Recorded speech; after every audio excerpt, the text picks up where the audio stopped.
What is up, Comic Fam? Welcome to the Legion of Comics. It's Sunday night. That means this is at Week's End, the spoiler-filled look back at this week in comics and so much more. But before we get into any of the news, shows, books, any of that good stuff, check this out.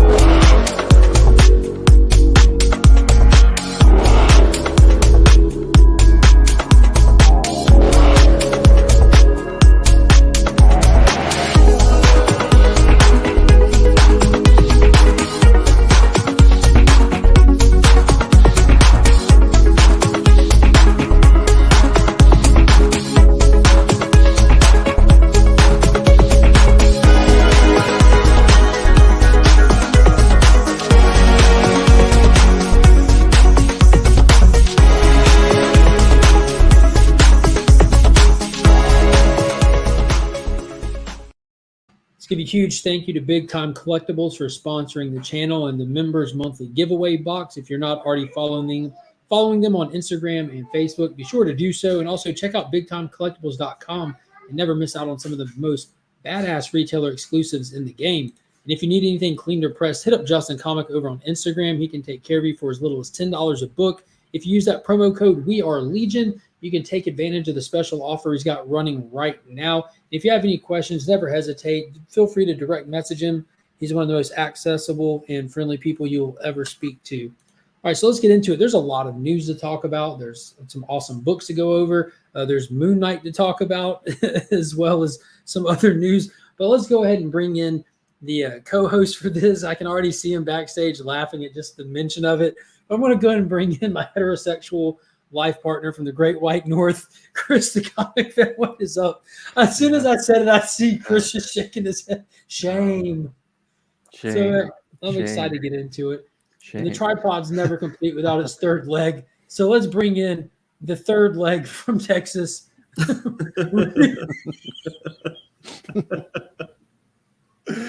Ryan, are so hard. What is up? What is up? I love the intro. Like, I've got Chris's intro pegged. Like, he'll forever and for always be my heterosexual life partner from the Great White North. Ryan is ever evolving. And tonight, you're the third. I feel it. Yeah. So we got a few people already in here. Let's go and say, hey, what is going on, Paul Rogers? Spears may pierce my body, but bullets will never hurt me. We got a Moon Knight reference right off the bat. We're going to get into and unpack all of that. House of L Comics is up in the building. What is going on? Frankie's is finally sending a slab after 14 months. Although, dude, that's not bad for Frankie's considering the CGC wait time. You can wait that long for raw books from Frankie's, and yet I still order from them every now and then. I'll give them credit. As long as they're okay with waiting, I mean, you get what you ask for. It's always in good shape, and they normally throw in some extra stuff in there, but man, the waiting game with them is insane. Hey, yo, Nick's Kicks and Comics is up in the building, throwing those custom emojis. If you are a channel member, you do get access to those awesome custom emojis. You do. We do. Warlord is up in the building. What is going on, my friend? Aggressively relaxing. Hello. Sup from Ryan himself. Sup? Oh, hey, I know that guy. Yeah, you met him before. He's all right. Hefe is up in the building. Good Sunday evening, Legion. Good Sunday to you too, my man. Glad you could be in here. The third leg from Atlanta was my dancer name. What is going on? Relaxing. Boom. Perfect. So we're not going to waste too much time. It's already a little bit after 9. And if we can cover everything without rushing through it intentionally by 10:30, all the better.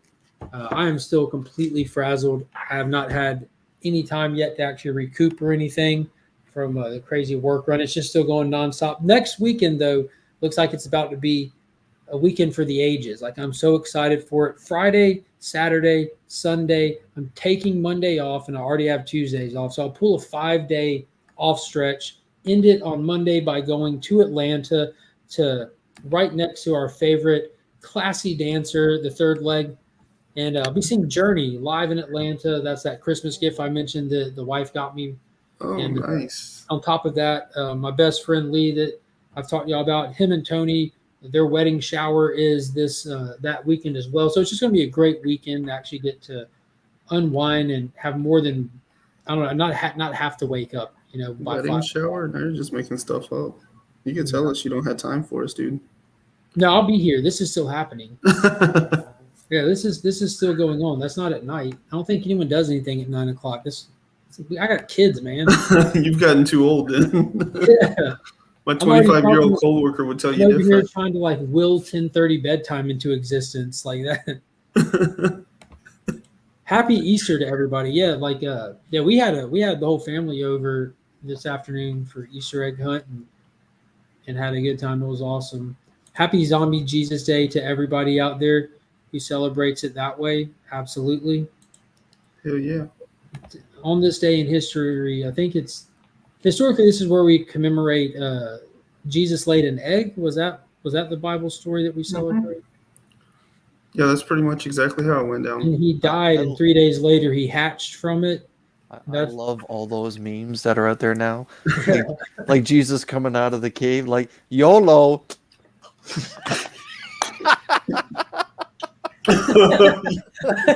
Missed that one. YOLO. YOLO.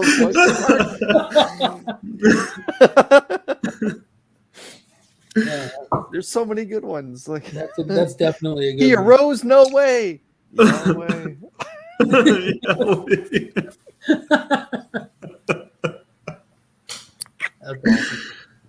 But anyways, let's get right into it. So comic book news for those that don't follow Ryan on Instagram. It's now time to start following him again because he's finally getting around to putting up content. Mexican gardeners and chocolate bunnies make sense. So Ryan, you started posting some awesome stuff, some news snippets and whatnot. What was some of that stuff you posted? I know Rom V was in part of that news, which is really cool. Yeah, I mean, that's probably my favorite piece of news that dropped this week. Like I kind of said in my posting, like I've been pretty detached from, the Batman titles as of late, like the actual Batman character. I was very disappointed that he left Catwoman. He was doing an amazing job there, and like they really screwed him on the ending there because they tied it into that awful event. Alpha State or something, Fear State, whatever it was. It was so bad. It completely ruined the end of his run there. So, he had left that title. He's been doing Swamp Thing, been doing stellar things on that, but it seems like the writing's on the wall that one's going to end at like 16 or whatever. So, it was getting a little worrisome that he was like kind of moving away from DC at this point. He seems to be doing pretty good with like Venom or whatever. So I'm excited that they're bringing him in for Detective Comics. I think it's great to see that he's going to be on such a big character. He's going to be on what's been my favorite of the 2 books over the last year or so.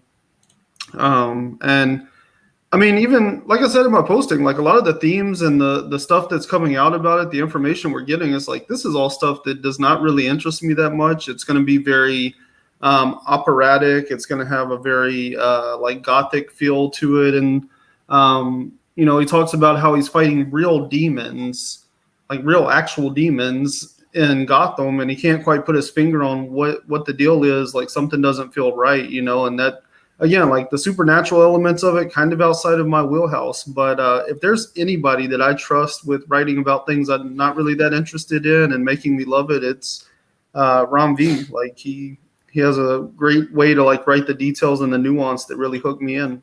And one of the ones that snippets that you shared, it was kind of leaves you kind of scratching your head wondering because he starts talking about the concept of death and what it could possibly mean for the character of Batman. And with the timing of this, it is kind of going to coincide with what's going on with the death of the Justice League and Dark Crisis. and they kind of made an announcement that that title isn't going to completely affect all the ongoing individual titles that you like.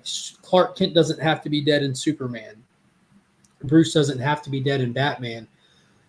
But they also stated like it doesn't mean they can't play with those concepts. They can't play into it if they choose to, kind of thing. And that was kind of interesting. It makes me wonder if Detective Comics will actually maybe lean into that and give Ron V an opportunity to really shine, because he's good at doing those little like psychological mental breakdowns of characters and stuff. And it would be very interesting to get potentially one of those, like maybe Batman's in like some kind of dreamscape in his death state, because we all know the death of the Justice League thing is going to be a really cool story, but they're not like permanently dead. I mean, that's the whole point of the comics, is to have a fun event. You know, it's not to actually feel like these characters are dead and gone forever in this situation, at least. But it would be cool to play with it while they're gone. Well, you know, Ron V, he specifically, in his quote, he says, you know, Batman's, one, something's not right with Gotham and he can't quite put his finger on it. And two, he has to face his own mortality. And so it does kind of make me wonder, you know, knowing that they're playing with those sorts of themes and ideas and stuff, like, I do kind of wonder if, like, we're not going to find out that, you know, maybe he is dead the whole time. Like, that would be a great twist to be like, oh, this is why something doesn't feel right, because I'm not even actually alive, and I'm, like, stuck in this, you know, like a coma or something, you know, like, he's dead, but, or I guess, like, not dead, but also not living, you know, and, like, he's in this, like, crazy dream realm and stuff. Like, that would be a great way to, like, tie the supernatural into, like, making that kind of make some sense. And then also, like, why isn't Gotham what it's supposed to be? And to House of L's point, I do think, like, I could have sworn I read an article maybe a week ago where next year's event is supposed to be featuring or focusing around the Justice League Dark, which makes sense if with stuff that Ron V's been doing and how they've been doing that slow build with Merlin and everything. Like, I expected that to have played into the Dark Crisis stuff, but I'm not really seeing a connection yet with what's been going on with Merlin. He's not featured or teased with any of the Dark Crisis stuff, so that would be awesome to get a full-scale Justice League Dark event coming up. Yeah. We know that story's nowhere near done. Yeah, more Constantine, more Demon, more Zatanna. Bring it on. Yeah. Right. Speaking of that, the round robin. Do you have there on your Instagram, Ryan, the Final Four lineup? Yes. Actually, that post is right. So the round robin event. This is the second year DC's done it. It's where they let the different creators that work for them pitch a story, and then they put all those different pitched ideas out for the comic book community to vote on to see which one is made into an actual series. Last year, it was a story called Robins. This year, they ex-nayed the Batman yay because there's enough of it. And lo and behold, we had tons of fantastic concepts. Yeah. And they've gone through 2 rounds so far. We've knocked out everybody but the final 4, which are... Yeah. So the final 4, we and you know, like, what's crazy about this is that night, last Sunday, when we were talking about it, voting closed that night. After, you know, like an hour or 2 after we had went off the air, and you know, a lot of everything flip flopped. You know, 2 or 3 days later, I think it was Tuesday, they posted the final bracket and the results, and it was like crazy how different it was from what we had seen at the close. So. In the end, we ended up with Constantine and the Demon is up against the League Dark or Suicide Squad Dark concept. Yeah, that's rough hearing those two against each other. Yeah. I mean, I'm with you on like the Suicide Squad Dark characters, probably not my favorite lineup of characters, but it is like one of my favorite writers. And so I'm like, if I did like Constantine and the Demon so much more, like I'd probably be in for it. But that's going to be a tough win or a tough fight. But I think I win either way on that one. The other one is Green Lantern. I think it's The Light at the End of Forever, which is a John Stewart centric story. Yeah, that one's John Stewart, and the Superboy book. We had an Alan Scott Green Lantern story that fell in round 2, and John Stewart made it through. Yeah, it fell to Superboy, in fact. Yeah, which that one for me, like I said, that was a win-win for me. I enjoy me some Connor Kent Superboy, but I wanted Alan Scott over it. So at this point, it's really just wins all around. We get a John Stewart Green Lantern story, a Superboy story of Connor Kent, black leather jacket and all, a Suicide Squad dark story, or Constantine and the Demon. Yeah. I'm still heavily pulling for Constantine and the Demon. Yeah. Yeah. Yeah, Who's definitely supposed to be Constantine. Ryan? Who's supposed to be at the helm of Constantine and the Demon again? That information I do not have at the moment. Okay. DC is a bunch of wusses. Just make all the good books, or make an anthology book with all of the candidates. That's not a bad idea. No, I wouldn't be against that. But you say just make all the good books. Now we don't know if any of them are actually good. True, they're all It's pitches. just a pitch. They're just pitches. Like, just think last year, like people were like, "Oh, I'd like to see a book featuring all the Robins," and they're like, "Okay, sure, we're going to get Tim Seeley to write it for you," and all of a sudden, you no longer have a good book. Tim Seeley just really is—he's an acquired taste, and not a real fan of his work. Huh? People love his work. I find him kind of hit and miss for me. I haven't found anything that really hits for me yet. I tried that Suicide Squad King Shark, and it was too goofy. You know, it's not bad stuff. It's just all of it's really, really campy. Yeah, that's the word. It's straight camp. Like we just had that awesome appearance of King Shark in the Suicide Squad movie and stuff, and they're playing on a story where we're playing with the entire spectrum of the avatars of the green, the rot, the red, and they were fighting for a new champion of the red of the animal kingdom, and they're playing that camp like with the whole parliament and stuff. Like that's not camp level. Like look what Jeff Lemire's doing with it in Swamp Thing Green Hell. Like that's the tone that you really need when you're dealing with the parliament, with like the actual like physical manifestations of Earth's natures. You know, like it's just not a campy thing. I'm reading weirdly 2 different Batman Beyond stories. I am too. I don't know how that happened. I still haven't got to the other one. Rom v Swamp Thing, Batman Detective, and I think I'm forgetting one. Batman Curse the White Knight is now featuring Batman Beyond was phenomenal. Biggie. And Batman Beyond Neo Year, that issue 1 dropped, and it was surprisingly good. I thought it'd be all right, but it landed. It landed. Yeah, I still need to check that one out. But Etrigan versus Peacemaker, dude. R.I.P. to Peacemaker. Etrigan's that's like a top tier level dude when he lets go. It's like Lobo. Like Lobo can wreck the majority of the DC universe. Yeah. Like he can go fisticuffs with Superman like all day long.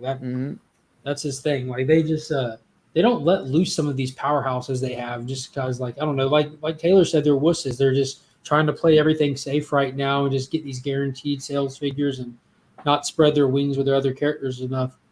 At least give the pitch creators a chance to create a preview, make it an accurate representation of what the books could be. That would be awesome.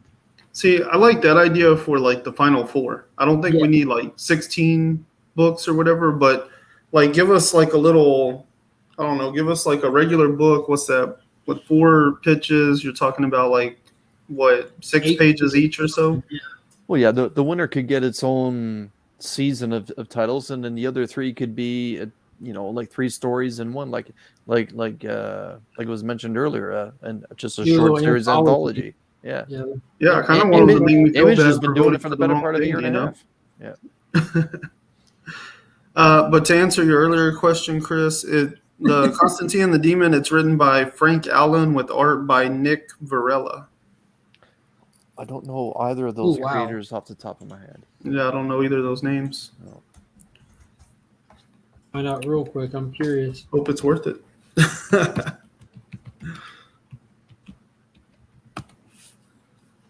Maybe it's a pseudonym for Alan Moore. Alan Moore. Alan Moore returning to Constantine with the Demon. Yeah.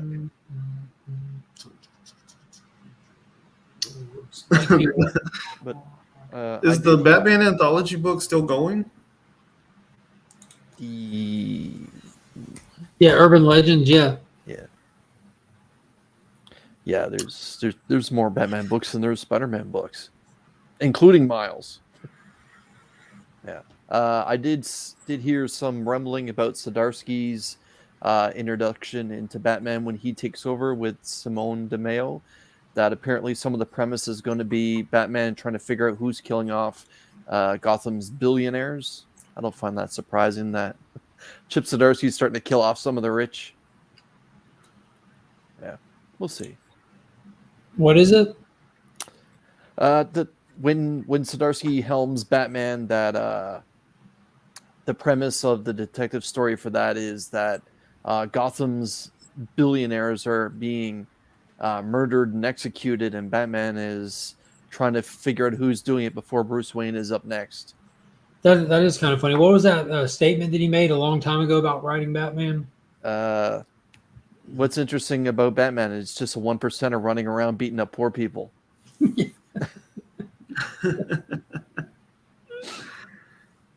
it's going to be an interesting summer for Batman because you got Zdarsky taking over that title, and then you have Ron V taking over Detectives. So it's going to be interesting. They're changing directions pretty hardcore. Yeah, I kind of figured we were going to get Zdarsky on Batman and stick with Tamaki on Tamaki. on Detective for a while and keep that book stable while he gets his launch, and then change things over here once he's kind of stable. But they're like, screw it, we'll change them both. I'm not seeing anything on Frank Allen, like a catalog of stuff. Yeah, I pulled him up on Twitter. Well, I pulled him up on Google, but his Twitter is the first thing that comes up. Not that it necessarily means anything, but 433 followers. He's currently writing for Sabaton and other stuff that he can't talk about right now. Co-creator of Comic Central, Best Horror 2017, Bastard Son, Murderborn. And then his first tweet is it's a retweet of the team that's making the Hawkman book that he was competing against, and he's like trying to give them some support. I hope not, dude. I don't know what his deal is. Something that'll never work. That Hawkman story, like I really enjoy Hawkman, but that Hawkman story and that horror title were the only two I was actively campaigning against, because the Hawkman story was just obviously it's different, but just in the 2-sentence synopsis, it's WandaVision. Yeah. Well, and the other thing, it looks like Robin.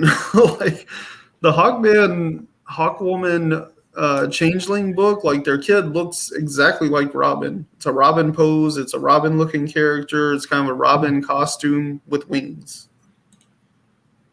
Or even maybe like X23 or whatever. The female Wolverine. Yeah, kind of has that look. Like if you merge that and like a Robin character together, that's what you would get, is something like this.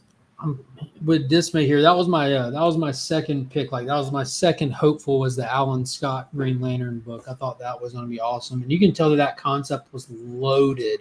Like that was the only pitch that was like a paragraph long. Well, Green Lantern fans are hardcore. I will give them that. So. Yeah, they are. Exciting to see that Ron V does in Detective Comics, your favorite writer at the moment. Yeah, we were talking about that a little bit earlier. He's definitely the most notable breakout writer from DC since January 2020, when they launched the Future State campaign and brought in all the new heads. Hands down, like he just stole the show. Yeah. Praise dear his Catwoman run was so fire. Really doing backup stories and detectives. He should go to AWA Upshot. What is going on, Sleepy Collectibles? He should. Dude, he is Cy Spurrier, Simon Spurrier. That's the dude who's writing Suicide Squad Blaze, and this is really, really cool. And I think that's also the person that just got brought on to do that upcoming Superman Black Label series that's coming soon. Will that be the first Man of Steel Black Label's comic book ever made?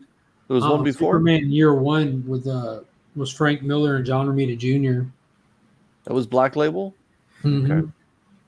Frank Miller handling what is going on, Flash by Night? Yeah, he's not, which is odd. He is not a fan of Superman. Right. No, he punks Superman off every chance he gets. He's very outspoken about not liking Superman or Robins. I'll be back as a member next week. Happy Easter, Mark, Chris, and Ryan. Happy Easter to you. What is going on? Kyle up in the building. Hello, hello.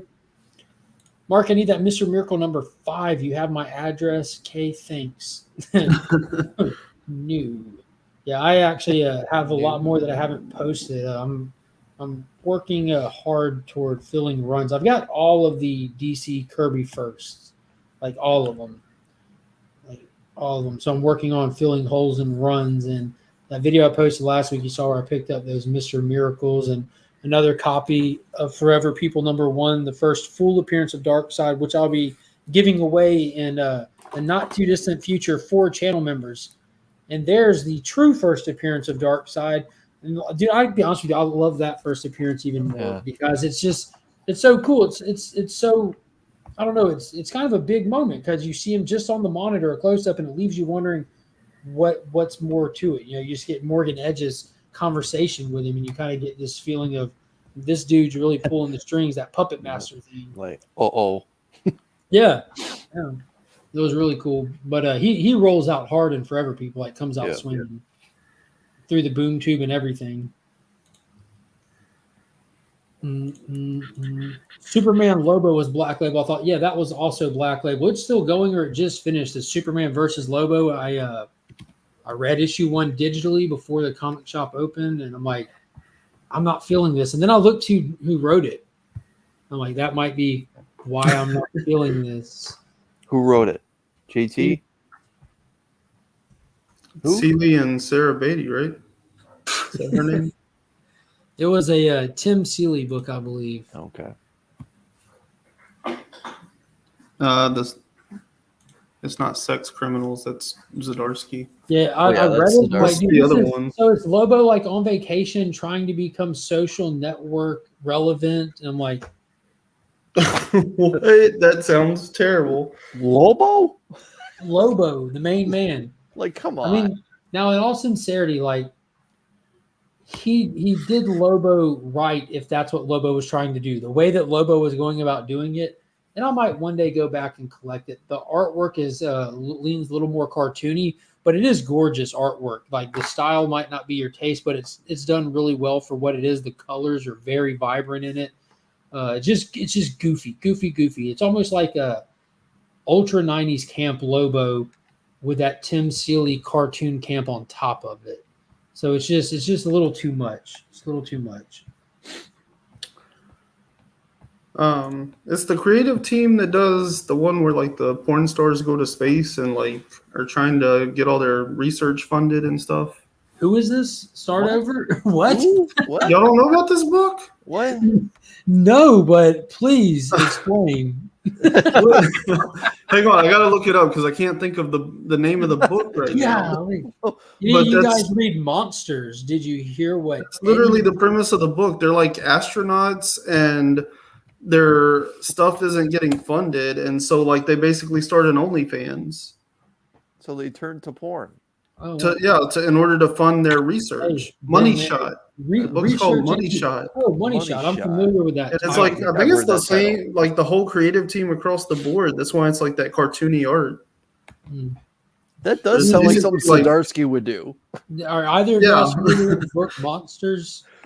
No. Or Eddie Gein? I know who Ed Gein is. Yes, I do know who Ed Gein is too. But partial inspiration for the Texas Chainsaw Massacre, Ed Gein. Mom had a hard time letting go of Mom. There you go. See, Ignacio knows what I'm talking about. And Flash by Night. I'm not making this up. I didn't realize this was live. Sorry, I'm late. Happy Easter to you too. X11 Bravo's up in the house. Hail to the Legion. Ignacio, what is going on, my friend? When I was putting up books, I came across my first and only issue of Red Room, Trigger Warning, that I own, and I got it purely because Ignacio's artwork is in the book.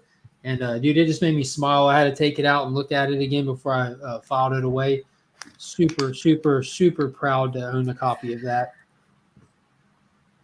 Oh man. And I know a lot of people don't necessarily like those prestige format that Black Label does, but I'm going to tell you guys, I'm absolutely in love with them. I think it just feels better and looks better and reads better. Plus, for one thing that they do with these is like, and that was part of the the whole concept behind it is getting like some next level talent on them.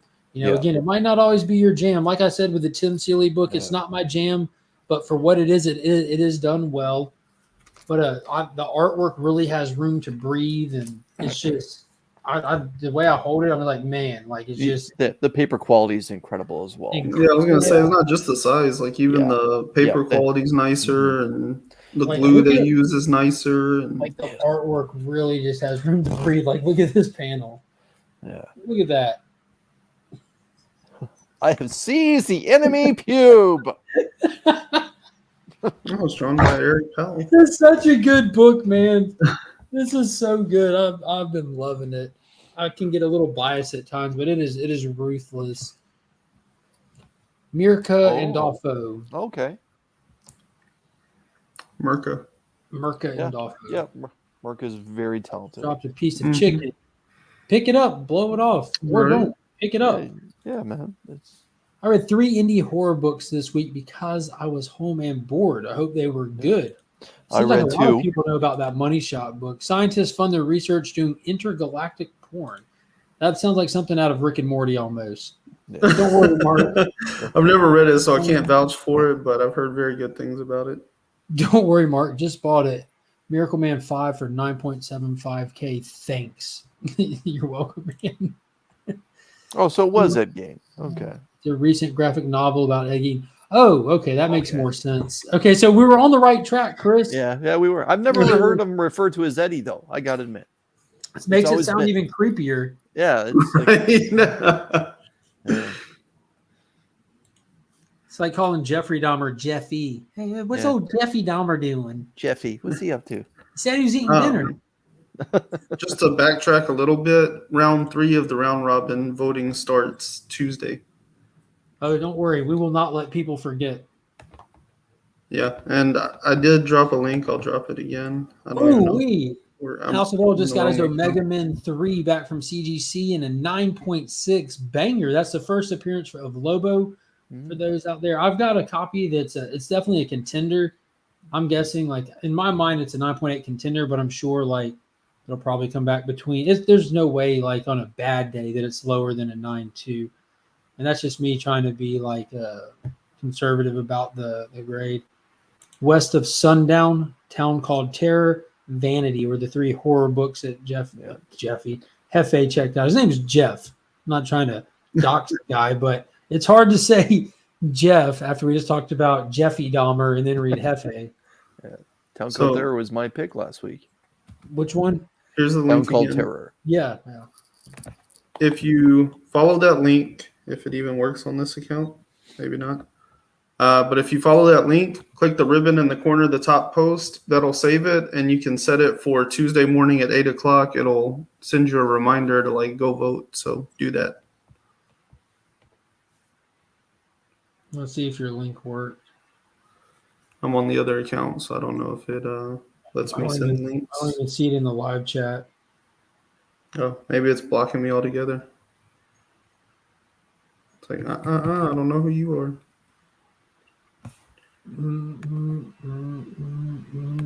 Let's send it over here. Hold on, no, you can do it again now. You're good. Okay, did y'all hear about another Wonder Twins? I've been seeing Wonder Twins in headlines. I have not checked. Why does anybody care? One of them died in DC versus Vampires. One of them got smoked right off the bat. You read that issue of Justice League from a few months back where power of bucket of water, he just splashes Aquaman's face and he just rages out. Happy Easter, brother. Awesome Moon Knight episode 3 review. Just finished watching it. Oh, man. We're going to be breaking some hearts tonight. There's a graphic novel for Dahmer called My Friend Dahmer, written by someone who knew him in high school. They got him in the hotel writing. Yeah.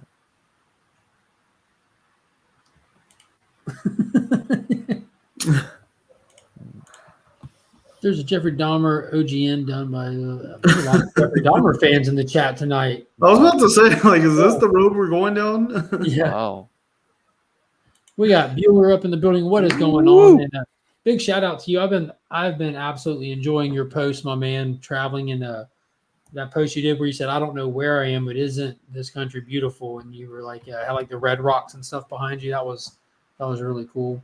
Mm-hmm. I would love to get the opportunity to travel more, but I am always too tired to even think about it. Mm-hmm. Yeah, I I enjoy tell his people, channel thoroughly. yeah, I tell Thoroughly. people all the time I'm going on vacation. They ask me where I'm like where I went last year because I'm not old. I'm not old enough to travel yet. I just go on vacation.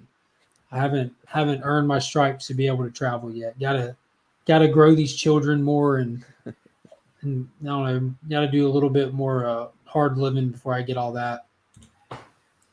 Yeah. Well, we appreciate you allowing us to enjoy it with you, my man. Definitely do. Looking forward to when he makes his way to Ontario. He'll meet you at your postal box on this side of the border. Speaking of What Ontario, is going on? Actual Dracula in the building.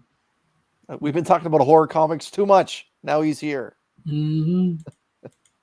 See what else happened this week. EGS, because X11 Bravo's in here, and me and him. That's how me and X11 Bravo really got to talking. Is just kind of talking about the difference in the grading companies and slab it yourself slabs and Tony's company as a whole and whatnot. And it was awesome to get to see that EGS has finally got their own patented slabs. And Tony put out a video and he went in detail about it.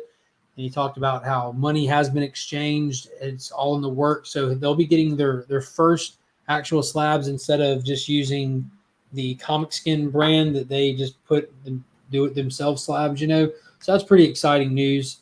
So I'm looking forward to seeing what they look like. I don't know if I'll jump the gun and just immediately try one out or not. I'd like to see some feedback and stuff.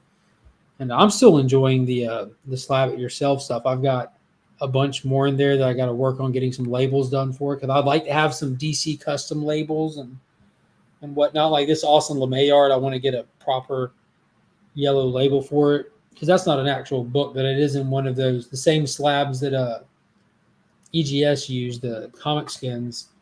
But I just enjoy playing with them. They're fun, and if you don't want to send stuff out and you just want to be able to put them up here and display them, it is what she said, Ryan. But that was pretty cool to see that that's going down. What was some other stuff? All I had to add to that conversation.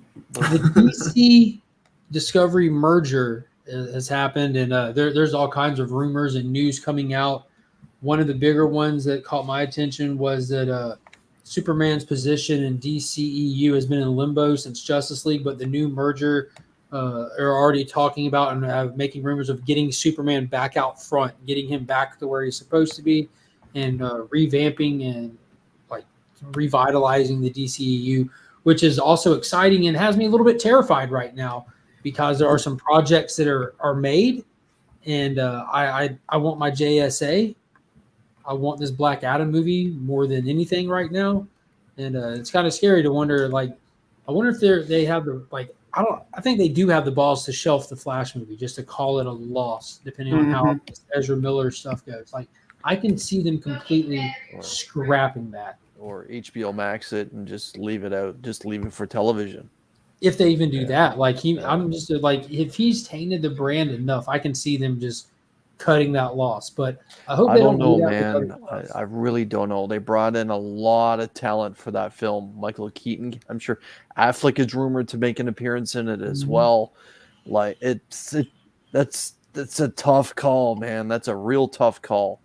I personally think that they're just going to leave him out for the PR promotion junket tour. It'll be Keaton and Affleck kind of they'll push the Batman part of this whole story because Batman is the franchise at this point for DC, and it'll just pump out, basically two of the bigger actors that have played Batman in the last 30-40 years and just let them do the publicity for Flashpoint and just avoid Ezra Miller's name altogether.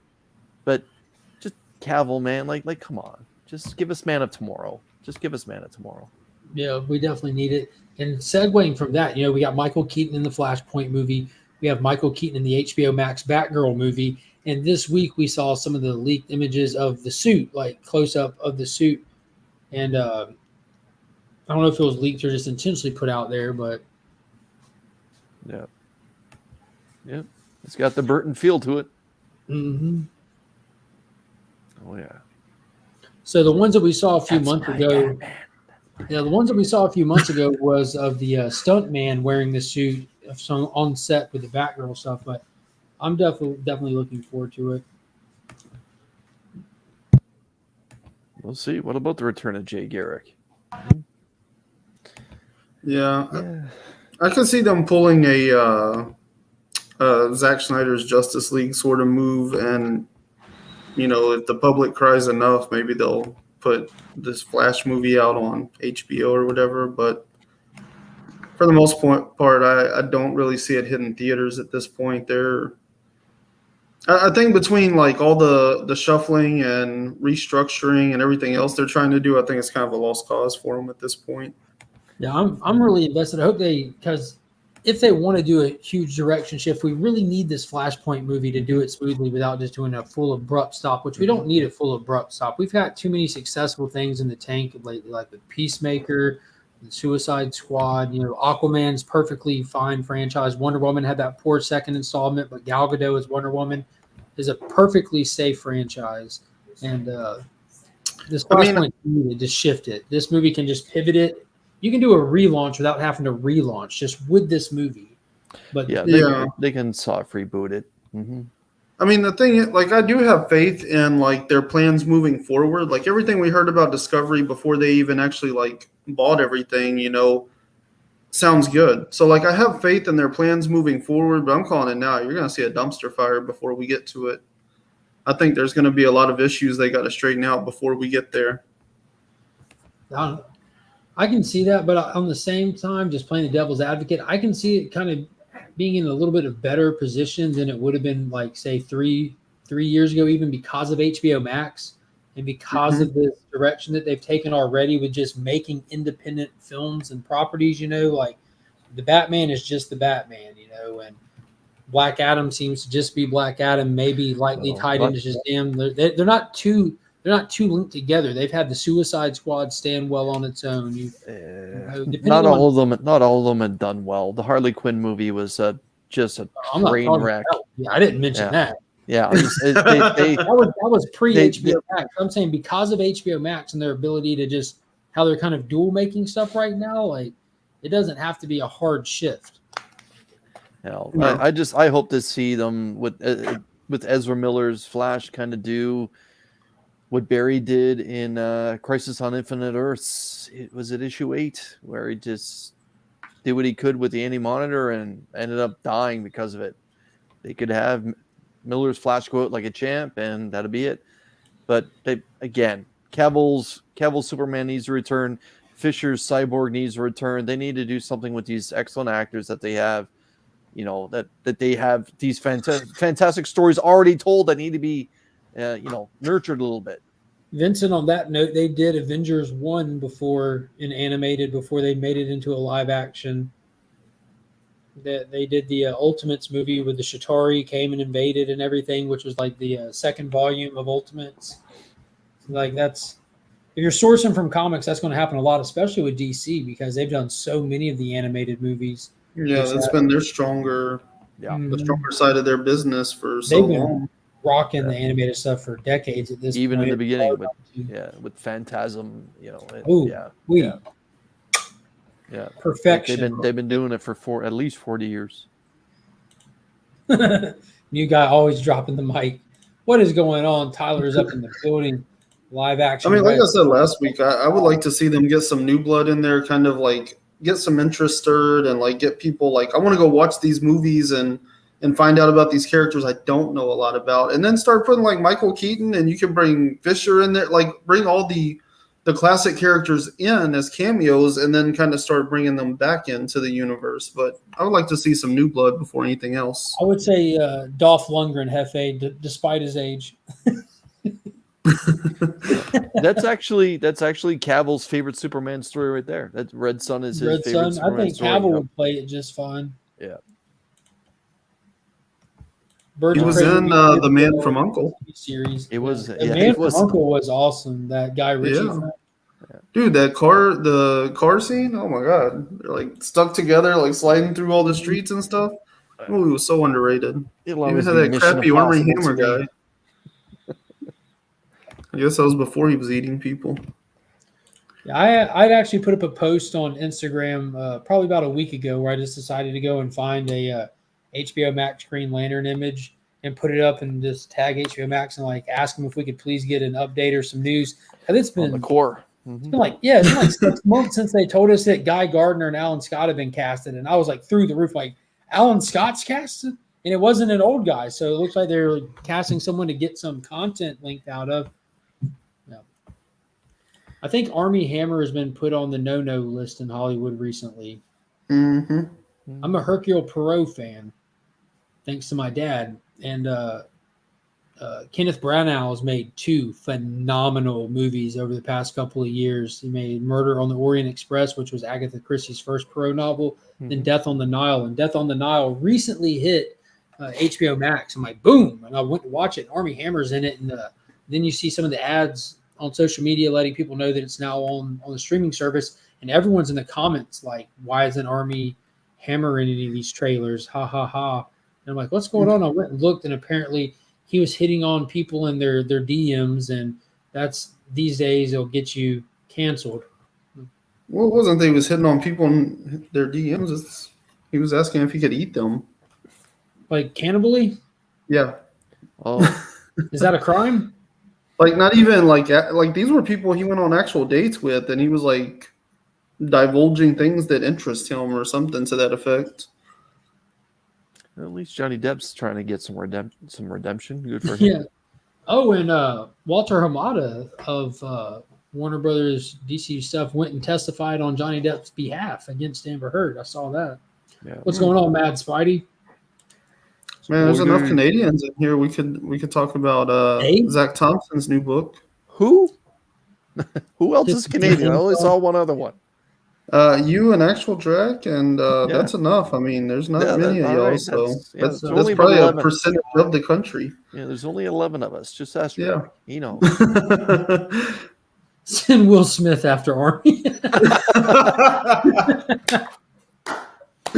Keep my wife's arm out your mouth. Remember when Flash was supposed to come out in 2018 and Green Lantern was and supposed to come out in 2020? That announcement kind of got destroyed because the DCEU movies came out. Yeah, they're the only thing that has been consistent about their time frame is nothing at all. Yeah. I hope that's one of the things that Discovery can fix. There's so much cannibalism talk in tonight's show. What? There you go. See? Man, what is with Ignacio? Like, he's more on top of things than me. Cannibalistic role play with a woman that leaked the message. So he did nothing wrong is what you're saying? Role play with a woman and they leaked the message? No one likes a rat. People into crazy stuff. She didn't get canceled, though. So yeah, like, she ratted the guy out and he's the one taking the fall. Dude, that would be something to be really easy for them to explore with a TV show to like get like the turn of Guy going full Red Lantern. Like he led the Red Lantern Corps for a while. But speaking of books, y'all read anything this week? Yeah. No books. Did y'all eat any books this week? Negative. Should have. Apparently. Chris, you got your haul with you, my man? I do. Speaking of anthologies earlier, this is Image issue 1. That's a cool cover. Yep. Speaking of cool covers, this is my cover pick for the week. DC Black Label, Batcat. That had a big twist ending. James Tynion venturing into the Sandman universe with Nightmare Country. Tyler Speck book of the century. Which one? Nightmare Tyler Country? picked up 20 copies of that book. Really? What? We don't know why yet, but he did. I read it. It's Tyler. Okay. I Flashpoint hear a Beyond. review of it. This has a shocking twist. Yeah, to we're it. definitely talking that book tonight. My hot pick from last week, A Town Called Terror, from Steve Niles, the guy who did 30 Days of Night, Wonder Woman 786, Venom 7. I don't know about a new animated Green Lantern series, but God, it was like 2013 or so. A computer, like a CG Green Lantern animated series came out that was actually pretty solid. But it's available on HBO Max. Has been since they released a stream. Black Panther 5. Miles Dude, 37.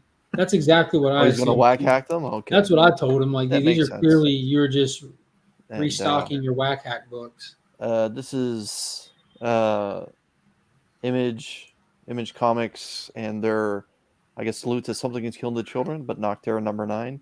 Like, look at that monster. Have you seen that monster before? No, I have not. Yes, you have. I know you read Something Against Killing the Children. No, that That's it. That's all I got. That was the monster from the finale of It, wasn't it? Oh, that was a spider. That's what it looked like. He came up beside her and said, "Hey, Jesus Christ. what's in the bowl?" Good night, everybody. Nice. Not all spec is story related. Hint, hint. I actually messaged Tyler when I was out and about, and like, did you need more of those? Because I found a stack of them at a store. Like why? All right, let's see. Oh God, there's the first yawn. What you got, man? Mighty Morphin number 18. This was awesome. I'm loving the new interiors on this book. So much better than what we were dealing with before. That's them underwater swimming. Like it's kind of went straight to that page splash and them coming out of the underwater cave, finding the command center on the other planet. But dude, I really do like this new artwork in here. It's really cool. Batman Killing Time. Was that this week or last week? I thought it was last week. Might have been. Seven Secrets number 16 then. That was last week as well. No, this was definitely this week. Okay. Son of Cal. Cal. These are the only two that I picked up. That's why they're not bagged and boarded. Those are my only two non-DC pickups. Superman, Son of Kal-El. He's got a good full head of hair. Look at that hair. That is a dope cover. Yeah, he's got a good full head of hair. Like Chris said, Flashpoint Beyond, shocking issue. Shocking. Shock. Wow. Jeff Johns really knows how to get to the core of these characters. Yeah. Batman Catwoman number 11, the second to last issue. This was a good issue. I enjoyed Big twist ending. Yeah. My cover of the week, Suicide Squad Blaze, issue number 2. That is just hauntingly cool. And that was my pull for the week. It was some solid stuff. Boom, boom, boom, boom, boom, boom, boom, boom. So regarding the Green Hornet. Oh man, did you say Hornet? Oh yeah, you did say Hornet. Yeah, it makes sense. I just read right over that.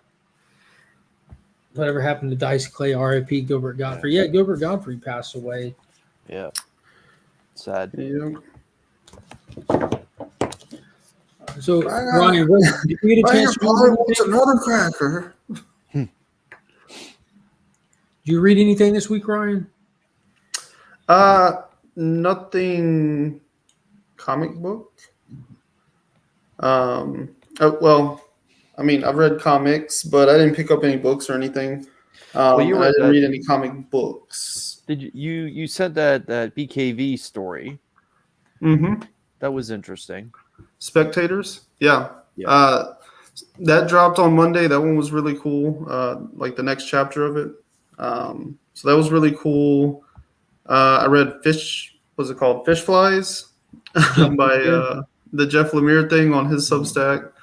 I read a ton of stuff on Tom King and Elsa Chartiers. I read a lot of Tom King scripts. Guys, we have arrived. Ooh. The moment that I've been working for since he got on YouTube, Brother John has finally joined the Legion. You know what that means. We got to welcome him. We got to welcome him properly to the Legion. I'm so glad you made it. There's plenty of space. Come on in. Find yourself a seat. All that good stuff. It kind of looks like Vader's helmet. It does. What came first? That's all I want to say. What came first? I think Vader's helmet came first. Do you think that? 77. When did that show come out, Mr. Chris? 81. Meanwhile, No. Anyways. Meanwhile, I love how they park the Zords around the command center to scare folks off, having them going from planet to planet sounds cool. Dude, that's awesome. I didn't know who else was reading that, but yeah, it was pretty cool. That was a good issue. Look at that. Already throwing those custom channel emojis. Definitely appreciate that. Dude, look at that. Yeah, John's a good dude. John's a good dude. Dude, I feel complete now. Yeah, I'm excited because I'll actually be getting to meet him. Like, the only person in the YouTube community that I've had the opportunity of meeting in person so far is War Machine Punisher. And I think it's June 24th weekend. I'll be going to Heroes Con, and John will be there. Digger Jim will be there. Nick will be there. I'm pretty sure Remy's going.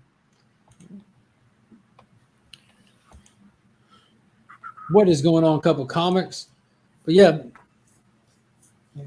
Go ahead, Ryan. I'm sorry. So remember last week how I was saying the only Substacks I'm subscribed to is Tom King's and the other one, Scott Snyder's. So I went ahead and signed up for the Jonathan Hickman led one because they're pushing like the Bible for their universe, which is not just him. It's actually like a whole bunch of different creators that are like building this universe, sort of pseudo current X-Men kind of thing, you know? And so they have this book, and it's like last day to sign up to be able to get this book. And it was like so beautifully designed. Like it looks absolutely incredible. It's like, I need that in my life, even though I've never read a Jonathan Hickman thing. So like, I don't even know how much I'll care, but the book looks so nice. And then like the cover page, like they list all the creators involved and stuff. And, Al Ewing and Rom V's names both are on that list, and I was like, yeah, I need that in my life. So I did sign up for theirs, but I haven't read anything on there yet, so I can't tell you the quality of the actual writing and stuff. And then I also found this website called Zest World. So with Substack doing all of their stuff, it's kind of inspired other things to happen in the more like digital realm and stuff. So there's a site called Zest World that is like paying some pretty like known creators to make comics on. They're like a comic specific kind of Substack style thing. And so I read through all of the like first issues they have on their site. So they have Alex Segura, Amanda Connor, Jimmy Palmiotti, Peter J. Tomasi, and Eric Canet are their like first four creators. Nice. Most of those like first issues kind of suck, to be honest. Alex Segura, his was like moderately interesting, but it was like so little that it was like not enough to really hook you in. So but it's kind of like a golden age superhero style thing. And then this Eric Canet one, that was the one that I actually kind of liked. And it feels almost like a video game in a way, like Apex meets like what's the Mockingjay thing? Hunger Games. Yeah, it's almost like an Apex Hunger Games arc sort of thing going on. But that first issue was actually pretty good, and I was like, I kind of like this, but I'm not willing to pay for it to read the next issue. So that was kind of interesting, though. I did get to like read through all of those. I feel like there would always be a ton of people just hanging out at the Legion of Doom HQ. Riddler, tell your henchmen they can't smoke in here. And Kite Man, we meet here, you can't sleep here. Wrong cartoon. I can see that. Dude, the Harley Quinn show is coming back this summer. Yeah. Yes, that is fantastic. That is a fantastic show. Guardians of Justice is absolutely atrocious. It is hard to even watch the trailer for it. I definitely recommend checking out the trailer for it. But Chris, what did you read this week? What's one? Well, if Tyler's still lurking in the chat, I read Tynan's introduction to Neil Gaiman's universe of Sandman, Nightmare Country. And Tynan wrote that? Yeah, it's a Tynan book. And I will be picking up issue 2. It freaked me out. I couldn't follow it. Basically, there's this young couple. The young couple of people, a white woman and an African American, hanging out at this club or party, and they're talking about dreams and how their dreams turn into nightmares. And she's talking about being out and a lesbian and everything. And in the middle of the comic book, they're having sex back at her place. Okay, and then villain that's in here, this dude that has mouths for eyes. He's basically the person that seems to be in charge of nightmares nowadays. He's been given the blessing to be in charge of nightmares by Sandman himself. And this girl, this lesbian that I'm speaking of, seems to be painting his portrait all over the place. And the African American says, "How do you know about my nightmares? How do you know this man?" And next thing you know, that the character is actually knocking at her front door, and I was just like, it's too out there for me. It's just too out there for me. If people enjoy it, God bless them. It's I read Sandman as a teenager when Gaiman was at the helm of it himself. This is just not my cup of tea. And if this is some sort of spec value, awesome. But it's not for me. Yeah, I don't think it's spec value. All the more reason I'm glad I didn't pick it up. I do not want to commit to any more Tynion books. I'm still have a bad taste in my mouth about everything he's touched other than Department of Truth and Nice House.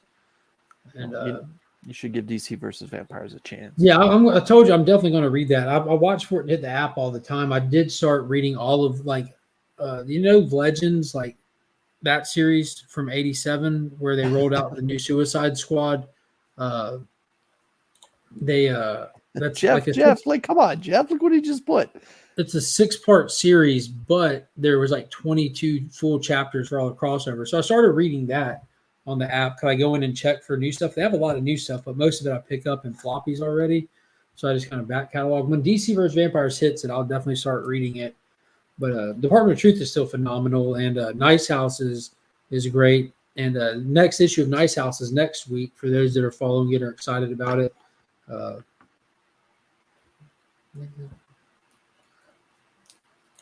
It's how you miss. It's Sace, Steve Sace. You Sace the last 4 spots. If you know, you know. I thought it was Saki, but okay. I don't know stuff about Nightmare Country now. I want to get it. The Sandman coming Netflix soon. Yeah. 7 Secrets. This was a good one. I found out that this is supposed to be wrapping up in the next couple of issues. Really? Makes sense. This whole series started out giving you the untrustworthy narrator. He starts out by saying that he's already dead and he's telling the story and everything.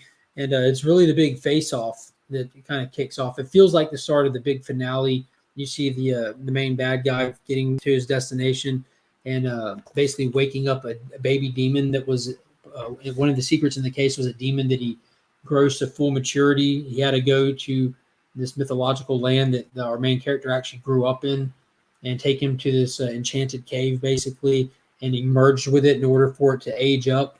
And he comes out and they start the final fight against him. And we see our main character go out like a sack. Like he runs up to go be tough and everything. Ooh, the main character kind of gets himself a headache. Yeah. So we also saw in Premonitions that he, like one of the cases shows you 3 potential futures, and all 3 of them, like he is the bringer of the end of the world. Our main character is.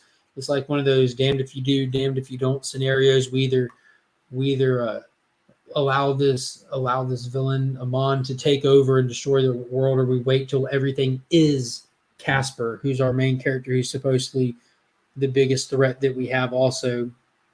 But that last page, we see him get his head lopped off, which is one of those futures. But we also seen in the series that death is not necessarily the end of anything. It's a lot of magic in this book, a lot of like all kinds of different powers that have not been explained or fleshed out. They just exist. It is a phenomenal story. Tom Taylor writes it. I highly recommend. It's just really good. And just to burn through this one real quick, Mighty Morphin number 18. We have all the Rangers except for the Red Ranger and the new Green Ranger that is not part of the Mighty Morphin team, but was made out of like a scientific think tank back on Earth. The Green Ranger and the Red Ranger stayed behind on Earth to watch the destroyed command center while the rest of them scour the galaxy for another one, because these command centers are just outposts all throughout the galaxy. And they found the one was located on a planet underwater, and they get there to go get it. They were going to teleport it back to Earth, and they find out that a species living there is actually using the command center as a part of their natural habitat and like where they like lay their eggs and everything, and the like whatever. But they end up making the decision to pass on this one and try to find the next one. So they're still searching for a command center. All the while, I think I can't call it who the villain is. I think it was like King Mondo or something. Shows up on Earth on the last page, and a pretty much unprotected Earth. You got 2 Rangers there, so I'm expecting to see Grace Starling die soon, who is the leader of, not the leader, but she's the person in charge of that scientific think tank called Promethea that we're the one that fabricated the new Green Ranger. But yeah, let's Chris, let's get to it, man. You know what time it is. Let's talk about probably the read of the week here. Flashpoint Beyond, issue number 0 by Jeff John. This book went so hard. This was awesome. What did you think? At first it was a little confusing. I got to be honest. I had to remind myself, oh right, this Batman is Thomas Wayne, and Bruce is the one that passed away. It wasn't the other way around. Bruce dies, and Martha ends up going insane. Am I right? She ends up going insane because of it. And Thomas Wayne is, in my opinion, not far off from where his wife is. He's definitely feeling madness because of it, the death of He's his a daughter. savage. He's a psychopath. This is not everyone's Batman, let me tell you. And it picks up right at the end of Flashpoint that Jeff Johns wrote, right, with him waking up on his Earth that shouldn't exist because they were successful in Flashpoint, sacrificing his own Earth to save the main DC continuity where Bruce survived and lived. But he wakes up and he's aware that his Earth should not exist. No one else is aware of the Flashpoint events. It's like the very next day, like nothing ever happened in their life, but he's aware and he's trying to get to the bottom of it. And that's where we kind of start this off. Right. Yeah. So the first thing he does is goes and kidnaps Barry Allen. Right. So he goes and gets Barry Allen of his world, right? And just long story short, Martha is the Joker in this world. Mm-hmm. Yeah. So Herb Mattis has driven her to become the Joker, and just he gets his hands on Barry Allen and thinking that Barry has answers. He doesn't. And Barry has no idea. Like not a bloody clue on what's going on. It's a very Jeffrey Dahmer, Ed Gein moment where it's just psychopath and victim. He goes and starts talking to Barry like Barry should have any idea of what's going on. And to Barry, this is just a psychopath, a known violent vigilante kidnapping him, talking all this stuff that's just not computing with Barry. Takes him to the top of Wayne Casino to recreate the experiment that created the Flash that they did in Flashpoint. Ties him to the electric chair, lightning rods in the air, all the chemicals around him, Barry crying, begging, pleading for help. Thomas telling him, you'll be fine. We need to do this. We need you to be the Flash. And right at the last second, an arrow flies through and cracks all the chemicals, spilling them on the ground right as the lightning comes down and strikes him. This here is said arrow going through where my finger is over here. The arrow's going through all the canisters, and Thomas Wayne Barry's like, get me out of here. Get me the hell. And well, Mother Nature kind of cracks off a little bit of lightning, and we have ourselves the death of Barry Allen. Well done. Batman literally kills the Flash before he has a chance to become. And like for those of you that are thinking, nah, you'll come back. I'm telling you, he is not coming back. No, he's like super dead. Yeah, he's like, yeah, man, This isn't a death of the Justice League moment. He is super dead. Like, and then like everything else just starts blowing up too, man. So then we see, and for those that didn't read it, they did do a one-shot last week, kind of prepping us for this Thomas Wayne Batman to kind of reintroduce him to people or introduce him for the first time to people, and we get a little bit of backstory of him in this universe where his wife goes crazy, becomes a Joker. She kidnaps Harvey Dent's kids, and Thomas tries to go save them. They lose one kid. and one kid survives. And because of that, Harvey has it out for Batman, blames Batman for everything. So he's after him this whole time of this issue. And he shows up right at these events are happening. And the same people that shot the arrow and busted that glass actually shoot and kills Harvey as well. And Thomas gets down there and saves his son just in time. So we've lost Harvey. We lost Barry. We lost one of Harvey's kids. This book goes really, really, really hard in the paint. But one of the cooler things, and what I'm kind of getting last issue and this issue, is this the one with mine and Marionette in it? Yeah, so what's really cool about this in the beginning of it and at the end of it, we get Batman from our Earth as well. We get Batman from the main Earth kind of looking at all of these clues. You don't know where he is. You see all this stuff in a room, and he has a whiteboard, and he's writing on it, and he's writing little very meta statements like 5G averted, metaverse, multiverse, omniverse, she will return and bring back the Justice Society. All these little things that have been Jeff John Easter eggs or projects he's worked on over like the past 5-10 years. And we see Mime and Marionette that were introduced in Doomsday Clock, the couple, the villain couple, and Batman's walking them around asking them for their instruction on where to find an item in this location. And the item in question they're looking for is Janie's watch from Doomsday Clock. It's from Watchmen. It's Dr. Manhattan's watch that his wife Janie gave him. And then at the end of the issue, we find out that they are in the Time Masters headquarters where Rip Hunter operates out of. And we see one of Rip Hunter's sidekicks on the very last page show up, and they get busted. They're trying to sneak in and out.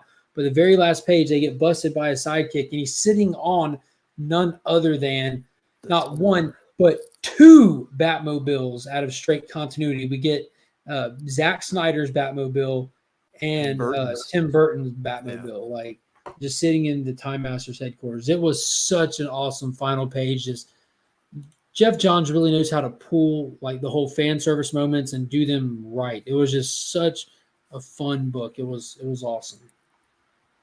So this event's going to be running. This is issue 0. It's going to be a 7-issue event. So it's going to be running through summertime, like April, May, June, July, August. Yeah, it's going to be running through summertime at the same time as Dark Crisis. So we'll have two like pretty major continuity-wise things going on. And I'll be honest with you, this one's got me so excited right now. Dark Crisis is going to have to get here to get me more excited than this. But this was just awesome. Highly recommend. Bye, Barry. Yeah, Barry's gone too soon. # gone too soon. Like Superman Blue. It's the Flash. Dude, he roasted him. I'll blow through Steve Niles' A Town Called Terror. This book kind of starts off kind of Frankensteinish, where we see this person kind of reassembling a body. From that point, when the head gets attached, it flashes over to a different part of the state, maybe, and where we see a married couple in bed, and all of a sudden, when it's lights out time, they're about to pass out after doing what they were doing. The door to their bedroom gets kicked open, and a bunch of men come in masks and kidnap the husband. They shoot a blow dart at the wife, knocking her out. And the man gets kidnapped, and eventually we get to find out that he's taken back to this nightmare type of town where the person who was being reassembled, we get to find out that the husband is the son of that Frankenstein type of monster. And so the son is actually, who is a middle-aged man, is kind of lipping off saying, oh, what does he want this time? And so kind of making it seem like maybe he wants parts or anatomy from the son. Either way, it flashes back to the wife, and she's obviously like gone hysterical that her husband has been kidnapped in the middle of the night violently, and that when she wakes up and the detective shows up, that there's no evidence of the house being broken into, that there's no evidence of the door being broken, and there's no evidence that her husband would have been kidnapped, and that they that the detective typically says, well, he's been gone 24 hours yet, and kind of walks out on the wife there, kind of making it seem like maybe there's evil forces working inside the police service as well, trying to keep the wife silent at this point, and it just kind of ends at that point. I will pick up issue 2 because it's kind of intriguing. We'll see. I like Steve Niles' work, but I'll tell you, this comic book is very dark, and I don't mean dark as in the macabre type of imagery that Steve Niles is trying to create. It's dark as in there's very few colors being used for the illustration of this comic book. It's just kind of black and red with a little bit of lighter shading to represent where bodies are standing in amongst the darkness of this comic book. I'd give it 3.5 Maple Leafs out of 5. Like I said, I'll pick up issue 2 just because 30 Days of Night to me was a masterpiece of a vampire story, and I'm going to give Niles a little bit of time to try and paint the picture he wants to do with this story. But I'm kind of getting the feeling that it's a little bit of an homage to Mary Shelley's Frankenstein. Oh, nice. Yeah. Nothing wrong with that. Yeah. See, did you get a chance to read Batman Catwoman issue number 11? So I blew through it, and again, like Flash, it has a very twisty ending. What did you think? I don't remember the twist ending. I have to go back and look. I do remember it just feeling like the Phantasm and the Joker scene. Oh, I didn't think that was a twist. That was straightforward. But yeah, I can see that. So this was like shocking. Yeah, the twist for me was definitely with Phantasm. So we did find out who the kid that she had, where the kid came from with this. Like this was the kind of the exposition dump that we needed to kind of really bridge what came before together. We found out that family that Joker terrorized and killed was. We find out how sadistic Joker is. We get a little bit of backstory where Joker leaves her. All right, so she had been following the Joker, planning on killing him. The Phantasm. Phantasm catches up to him, and Andrea comes in on him, and he's holding a baby, like just off somewhere in a cabin in the woods holding a baby, and she's led to believe that it's like his kid. And he basically throws the baby up in the air to use the baby as his getaway because he's that twisted. She catches the kid, pretty much raises it as her own for the time that she has it, under the assumption that it's the Joker's, and she's just trying to protect it from him at this point. And it kind of shows you how sadistic Joker is in the long games that he'll play, and where he'll twist people's minds just to get by and to get through. And he finally had enough of that for some reason, and he revealed to her in earlier issues the kid's real family, the real parents, the ones that she was keeping the kid from. Like these parents went to bed every night crying, not knowing where their kid was, when she had the kid the whole time. It was just the Joker just being twisted, like just really messing with her and everything. And then in a couple of the other, because it is like a multi-time layer story, in a couple of the other ones we see just Batman and Catwoman kind of operating together, trying to Catwoman to not be the killer that she could possibly be.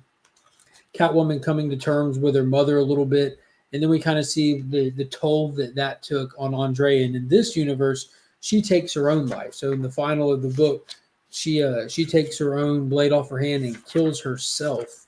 Yeah, so the Phantasm takes her own life. Yeah, I have it right here. That's the twist ending that I thought was like, oh wow. A little bit of that death of Craven, or the final hunt with the death of Craven flavor to it, where it's just like, I've had enough, and that's it. Phantasm falls. But I gotta admit, it's Clay Mann does the interior for this. Phenomenal. This is just some fantastic artwork. Yeah. Now, what is going on with comics? Yeah, the Phantasm making the catch, that's just an incredible piece of work.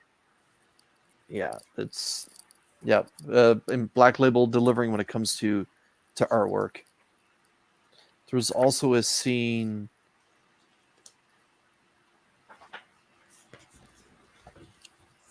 So this was kind of a weird balanced issue from the last one that was like kind of showing us more of the violent side of Catwoman, like how ferocious she could be and how like she's kind of it's kind of like an oil and water mix with her and Batman. And this one was kind of showing like a smoother relationship between the two of them, which we know didn't come to proper fruition. Like they always had that bad vibe. So I'm wondering how this final issue is going to play out, really based on the one before this one. Again, Phantasm holding the baby after the catch. Yeah. Yeah, Clay Mann's artwork is stellar. Yeah. Incredible. But it was I'm definitely going to be happy to see this one wrap up. It feels like, I mean, it's been 12 issues plus a special. It's been going on for a long time. Yeah. And hopefully, because I do know that Danger Street was going to be the next Tom King maxi that was going to be coming out, that has now gotten delayed. It's gotten pushed back, which I'm assuming, like, there wasn't any kind of big announcement of why, but I'm assuming it might be so that the creative team can get caught up, because we do know with Human Target, Smallwood's doing the art, and he had to ask for an extension, so they did like a mid-series break for him to get caught up on the art, which Human Target has been phenomenal. That's been super good all around. Next up, Superman, Son of Kal-El. He's back from his crossover with Nightwing. They did 2 issues where him and Nightwing crossed over with each other, and that story was about Metas getting attacked, and they were kind of looking into it, and Bendix and his dictatorial reign of Gamora and his little super-powered remote control villain Good team. night, Kyle. Thanks for hanging out with us, Kyle. Take it easy, Kyle. He's back dealing with that. So one of those people got self-destructed by Bendix in very Suicide Squad fashion, like bomb in the brain kind of thing. And they made sure they videotaped it where it looked like they were going to attempt to frame Jonathan Kent. So Lex Luthor in this issue goes in front of the cameras on the stage and tries to start spreading some propaganda about Jonathan Kent not being his dad. We can't trust this alien and blah, blah, blah. And Lois kind of steps up to the podium and defends him and everything. And then Lex kind of brings out his goons, and John pops up in awesome Superman fashion and gets in between them and his mom. And it was just a pretty cool issue, just kind of getting us back to the events and showing us that Lex Luthor isn't going to taint him, and him having to deal with the kind of the whole court of public opinion kind of thing, starting to look at some of that aspect of him not being his dad and everything. So we had the final of the issue. We had Batman come to his house unannounced and say that we have to get you out of here. You threatened Lex Luthor on live TV. You, without permission, invaded a sovereign nation. You know, that's why your dad stayed out of these things properly. You were too wanted. We have to get you to a Justice League safe house. So they head out to do that. And then what I called from the beginning. So when they were leaving, of course, John's boyfriend, Jay, was there at the house, and he's like, Jay can come with us. And Batman's like, no, you and your mom are coming with me now. And Lois is like, let's go, John. And Jay will be fine. Boom, super chat. $7.99 super chat from Mad Spidey. Appreciate that. So this is the part that really got me. So at the end, Batman's getting him onto the Batwing. They get to the safe house. They get there, and John's like, Jay really could have came. He's like he really, like, it wouldn't have hurt for him to come. And Batman's word exactly. He said, Jay could have come with us. I know you don't know him, but, and Batman interrupts him and says, I know who he is. I know where he comes from, and I know who he's working for. You cannot trust Jay Nakamura. I'm like, there it is. What I called from day one. I bet Jay's going to be the damn villain. And you got Batman saying, him trying to tell Batman, he can come. You don't know him. I know who he is. I know where he comes from. I know who he works for. You can't trust him. And then he just goes back to driving. They cut us off. Like, shut up, kid. Yeah. It reminded me like we're just one bubble away from getting Frank Miller's All-Star Batman, where he looks at Rob and says, I'm the GD Batman. That's all we were missing. That was it. But I'm like, yes. That's very kind. Because like, dude, like that's all he needs right now is to have been in an unintentional toxic relationship. It would just be the full circle of everything that he's having to deal with. Like, he's got the family stuff that he has to deal with. He has like the court of public opinion he's having to deal with, filling his father's shoes, finding his place, finding where he fits amongst colleagues, and now throwing in any kind of like personal relationship turmoil. Like, it's the full gambit. Like, that's all we're missing. Good night, John. Dude, thank you again. Thank you so much for joining the channel. You honestly have no idea how much that means to me and to the entire Legion. So happy that you're now a part of it. Like you've been a part of it since you jumped on YouTube. I appreciate all the support, but taking it to the next level, man, I cannot thank you enough. Nothing but good vibes your way, my guy. Awesome stuff. What do you have against Cy Spurrier, Chris? Spider-Man. But yeah, that's I didn't know. That's fine. That's all I read for the week. I haven't had a chance to read Diana's book or Miles's book, but I will be in the very near future. Well, I only got one more, so I'm going to hit that one real quick, and then we can talk about whatever. But I'll only ask because Taylor made the comment, and you were like, "Oh, Cy Spurrier, no."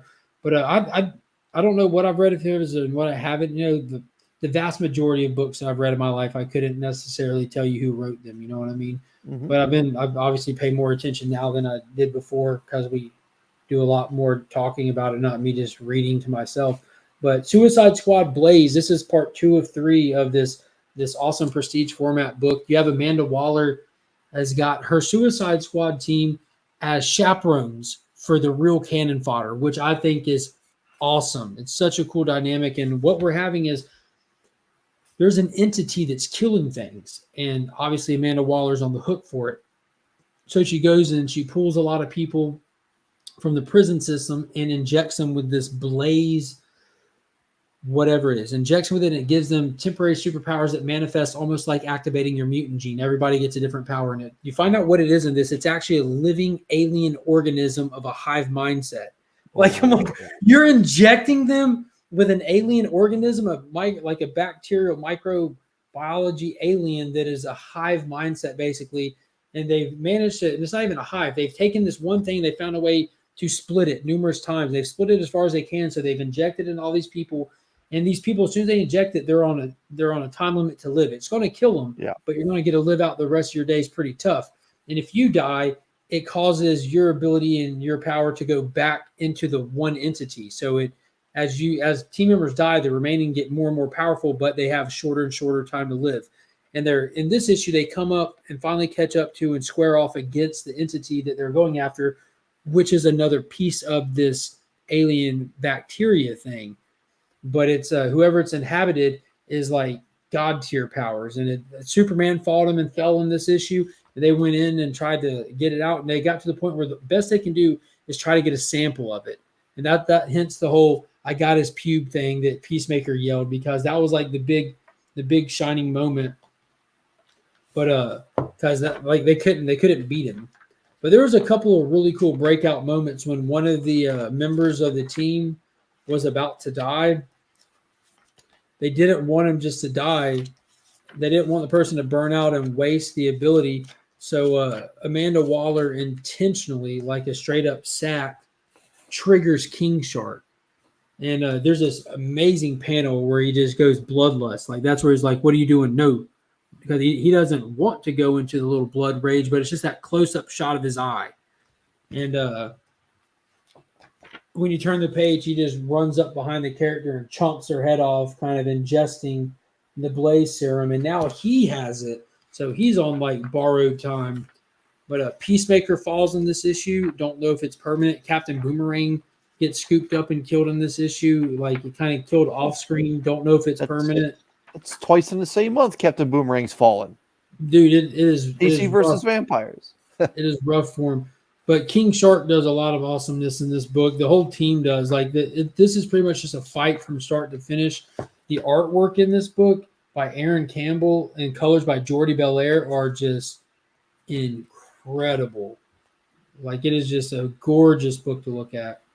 Belair is easily one of the best in the game right now. Yeah. It almost looks like it's painting. Yes. Yeah.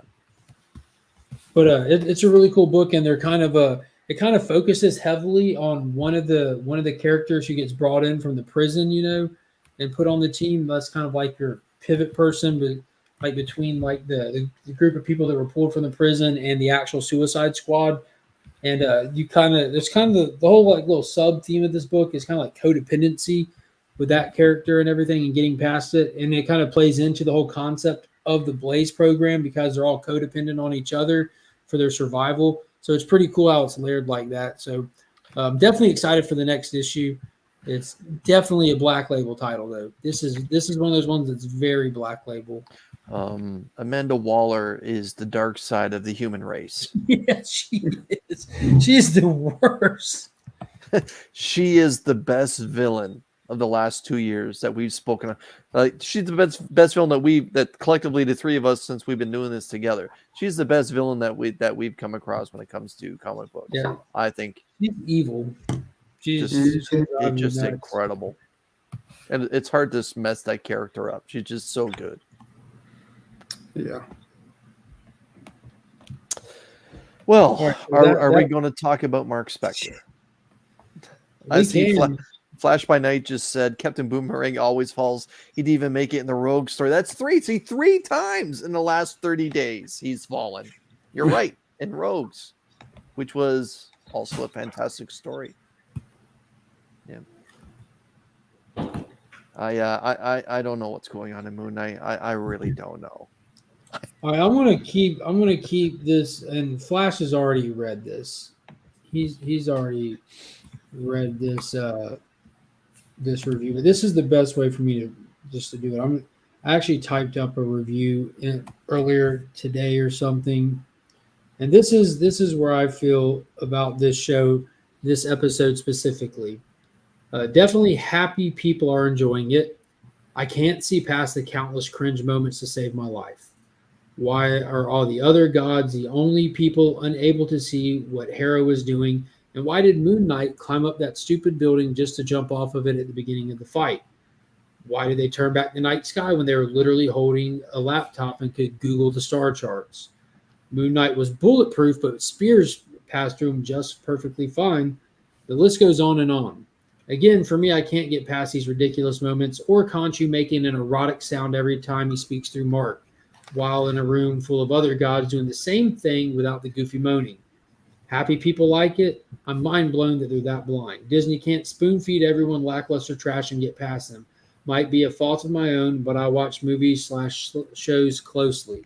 That's exactly where this show left me at. And my dad was over earlier, and Pop said he just brought up Moon Knight and said, "I'll be honest with you, I'm absolutely sick of this show because they're letting the main character hinder the main character, and it can't even really progress the show because of that." I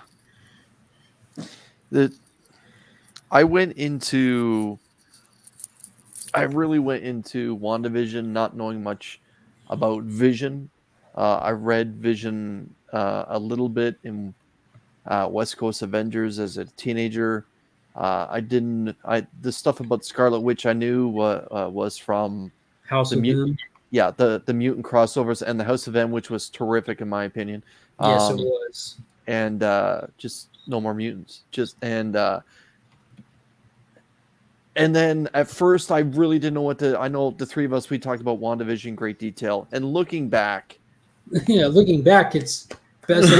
Looking back, it's starting to stand up as far as I'm concerned as a good piece of writing, an excellent performance by Elizabeth Olsen, especially in that last episode. And it's a slow decline since, slow. Falcon Winter Soldier. I know Mark struggled with Falcon Winter Soldier. I thought it was good. The first episode and the last episode. I thought it was fantastic action all the way through. John Walker was a very good character. I enjoyed it, even though he that trailed episode away. When he went too far. That was amazing. Yeah. The choreography for the fights were good. Yeah, the dancing. I kind of felt they went away from John Walker too quickly in that show from what he is in the comic books, but I get they wanted to set him up as a villain. There was a lot of good moments in that show, but overall it didn't really work.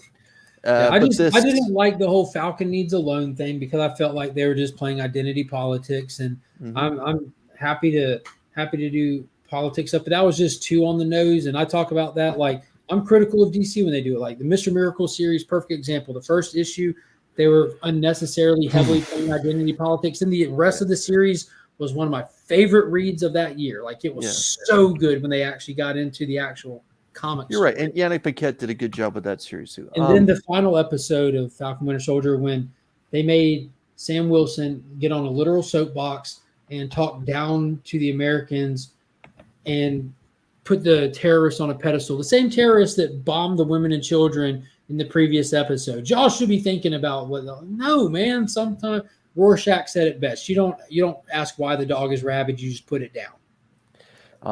And then we got What If, and I know Mark and I kind of butted heads about What If.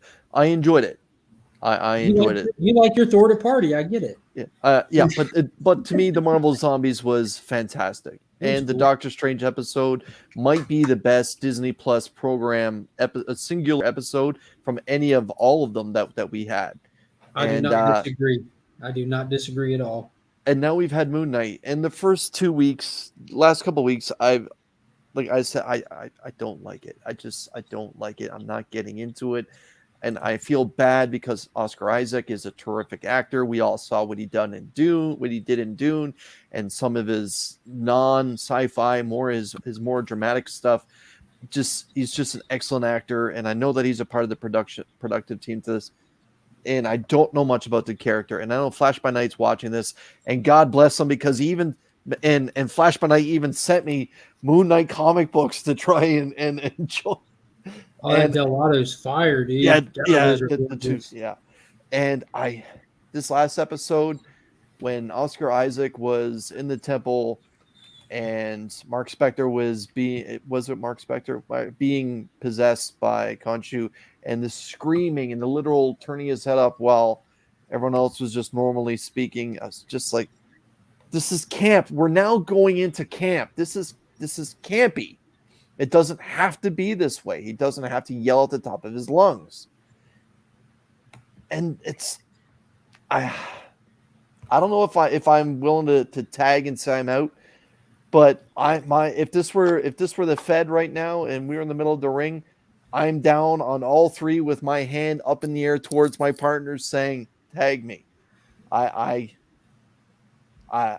This is the first time I've really struggled with a Marvel Studios property, and I'm really struggling with it.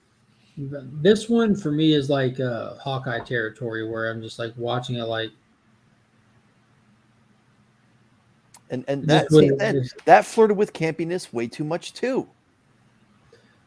It's just this one's so off balance for me. It's just missing. Like I said it after episode 2, it's missing that X factor. Like whatever it is about a show that just really comes in and just makes it work. It's got this, it's got that, it's got this, but none of it's coming together really.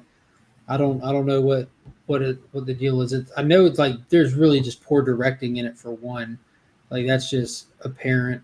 Oscar Isaac does a fine job with the acting. He does really well playing the different personalities and switching back and forth. He's playing multiple characters in one show. That he's doing a really impressive job. It just seems like a lackluster show. It seems like they could have done this in an hour-and-a-half movie and been better off for not trying to drag it out. I'm kind of feeling the Brandon Routh syndrome here, Mark, when it comes to with what Oscar Isaac is dealing with when it comes to this. Again, Mark and I. If Khonshu and the other gods were there, Khonshu would yell, but it came off goofy using the avatars. I don't know, dude. That was bad directing choice. Like like I said, the Brandon Routh syndrome. Now we got ourselves good casting. Do it like someone's tickling your taint this time. I imagine that's what he told him when he was giving him direction. I mean, you don't like that? I don't mind a taint tickle, but I wouldn't be like screaming at the top of my lungs with my chin in the air. I don't know maybe I would connect this one or how they're going to connect it, or if they even need to connect it. Like it doesn't have to be. I mean, it exists in that universe. You can exist in it without it having to have that hard connection. I don't know. Like I really, really enjoyed Loki. And I'm not enjoying this. I'm really getting that Superman Returns vibe off of this show. Great casting, great character. They don't know what to do with them. Mm-hmm. We'll see. We got 3 more. Flash is expected to be related to Thor. Dude, they lost, like, what really did it for me, the nail in the coffin for this series, period, was spinning back the night sky. Like, they wanted to have a cool special effect scene. The director underestimates the audience. And that, to me, is just, I don't want to, it's not like offensive, like I'm offended, but like you just insulted my intelligence when, like, you're literally sacrificing the entire mission and the fate of the world. Like you say, when we turn back this night sky, I'm going to be imprisoned by the other gods, and without me this doesn't work. You're gonna have to come save me. Tell Mark to come save me. The whole time, old girl's holding a laptop. Bro, you can Google the night sky like it's math. Constellation, the processions of the stars, it's just math. You can Google that information. That's how we know that the Sphinx was pointing at the constellation Leo at a specific time of the construction of the Sphinx. Like that's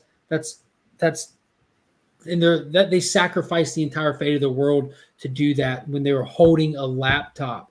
2 world-renowned mercenaries, fully capable individuals. Like that's, I don't know. It's goofy, man. That is. I don't want to harp on this. I'm still hoping the next episode will be fun. It'll be good.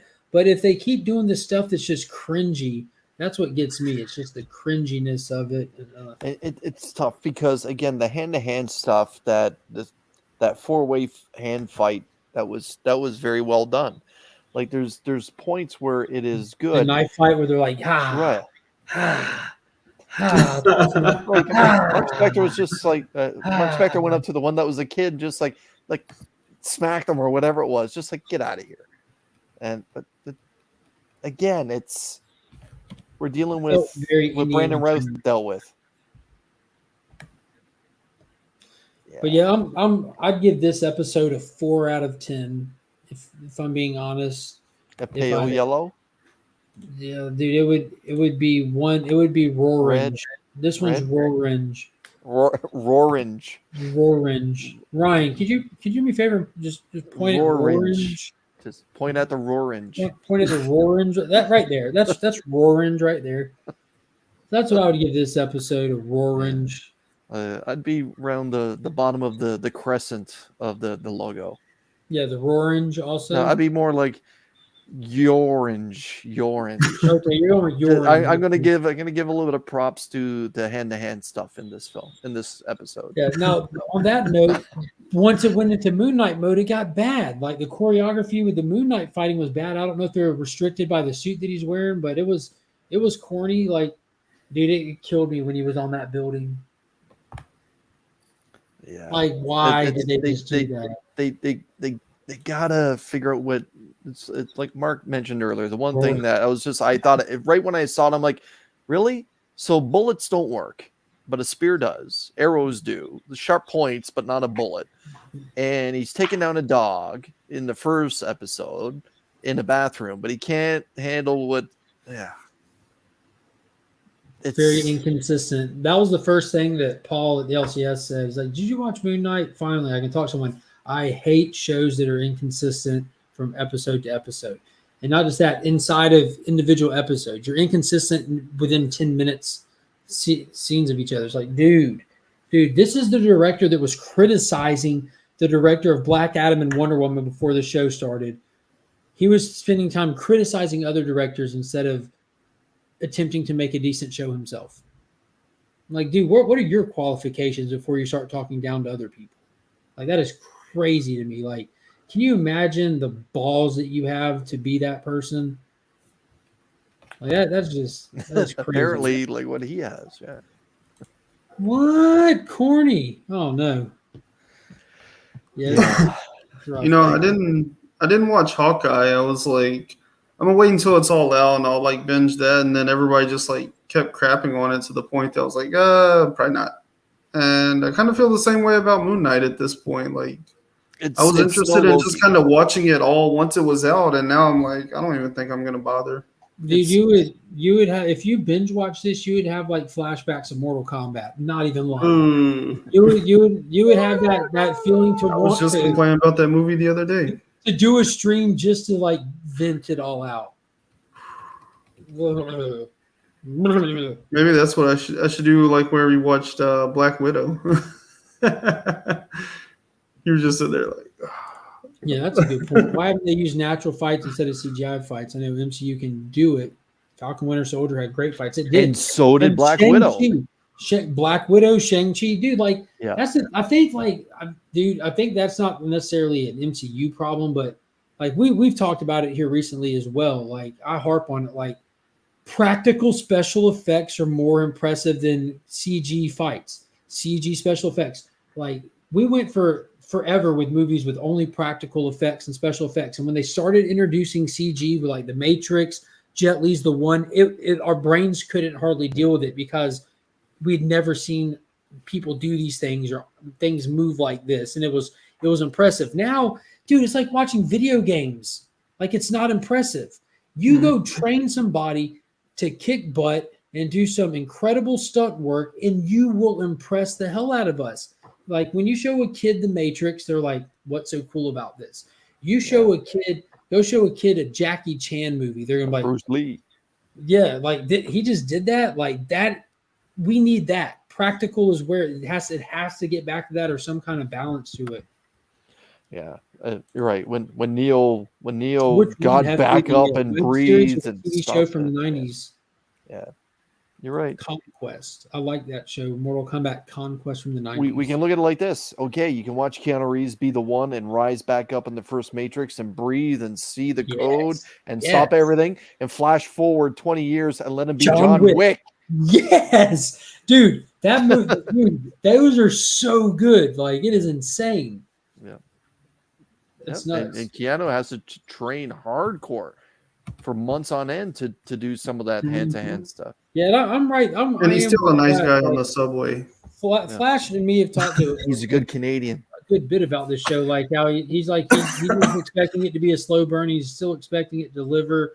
All the faults so far aside, like there's plenty of stuff that they've introduced, set up, or played with that they haven't fleshed out. And now with this one, they're even teasing another personality we haven't seen yet, which we can all assume is Jake. Yeah, in the comics, he's the cab driver, which I'm fairly certain we've seen him as that persona, just not talking about, this is not Mark right now. It's not Steven. I'm Jake right now. But I'm sure they'll go back and say, oh, that was me here and there. But I don't know. Maybe they can end it strong.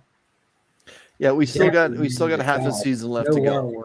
There is room to improve. That's for sure. Mm-hmm. Yeah, but we'll see. I'm an eternal optimist, for better or for worse. Well, you might want to take the word eternal out of that. Thanks Easy to that. Now. That's a beautiful film. That's a that beautiful was film. amazing. Yeah, it was. I'm not going to argue. That was a beautiful film. Again, same problem Moon Knight's having. It doesn't know what it wants to be. I haven't seen Moon Knight, but I like Eternals better so far. Yeah. You're a savage. All right, guys. Y'all got anything else y'all want to touch on tonight? That's pretty much all I have. I think we're going to get one more trailer for Doctor Strange. Expect the Thor trailer at some point in the near future. Thank you. Good night, Weird Legion. So tomorrow I'll have a video posting. I'm actually setting it right now. That was set for members only, early access. So let me. Tomorrow I'm catching up on mail just from the past few weeks with Masters and stuff. I have mail stacking up, so I opened a bunch of packages. Some beautiful, beautiful covers, some amazing stuff. Other than that, Tuesday I'll be going live for New DC Day. I don't know. I have something that I'm really trying to get made, but it's not something I can make quickly. So I really want to get it out as soon as I can so I can start playing with it. But take that however you want. Chris, what do you got coming out tomorrow? Tomorrow I am going to be opening a mystery box from Mr. Taylor Winder. And it's fun. It's fun. I will give everyone just a quick tease of one book that was in it. Just because I love seeing it the way Bart Simpson says, "Radioactive Man." Oh, nice. Nice. Yes. That's pretty cool. Yes, Radioactive Man is amongst that mystery box. It's a good mystery box. Wednesday, I'll be having a new comic book day hangout. Show us what you got. And Thursday, I'll be opening some more cool Walmart packs, DC and Marvel. And yeah. Now, I do want to Saturday- announce, if y'all haven't already, be sure to subscribe to and follow Sector 2815's YouTube channel. He put out a video.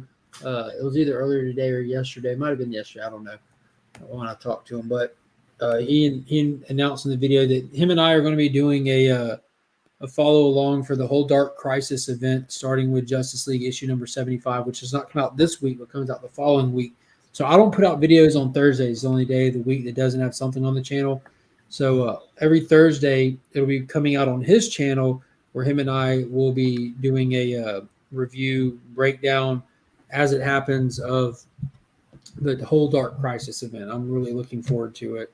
So follow his, give him a subscribe. I'm going to put out a short every Thursday moving forward for when that happens and link his video in it and everything and try to bring some people over there so we can have like some fun discussions and dialogues and really talk and spoil and enjoy that event in the chat. So hope all you guys be sure to check him out. Ryan. Very cool. What were you going to say? Paul's a good human being. He is. He blessed you. He did. Yeah. Ryan, what you got going on, man? I know you got some gears turning. Anything? Any teases? Any hints? Any tell people where to be so they don't miss out on the miracle when it happens? I mean, right now, for the most part, just keep your eyes on my Instagram and Twitter. There is things in the works, so hopefully by next week I'll be in a good position to let that information fly. Should I make a Twitter so I can start twatting? Yeah. Am I going to miss out if I don't? No, it's all repeat content, so you don't even have to worry about that. Okay. Twatting. Is that what it's called? Yeah. Okay, I thought so. Yeah, that's where all the twats twat about the Snyderverse and all that twatting. Exactly. I forgot to say Oscar-winning Snyder. Oh, Oscar-winning Snyderverse. There was no Oscar winning thing. It was just a vote. Put some respect on your name. I appreciate everybody popping in tonight and appreciate everyone hanging out. I look forward to doing it next week. And until next time, as always, I'm Mark, but we are Legion.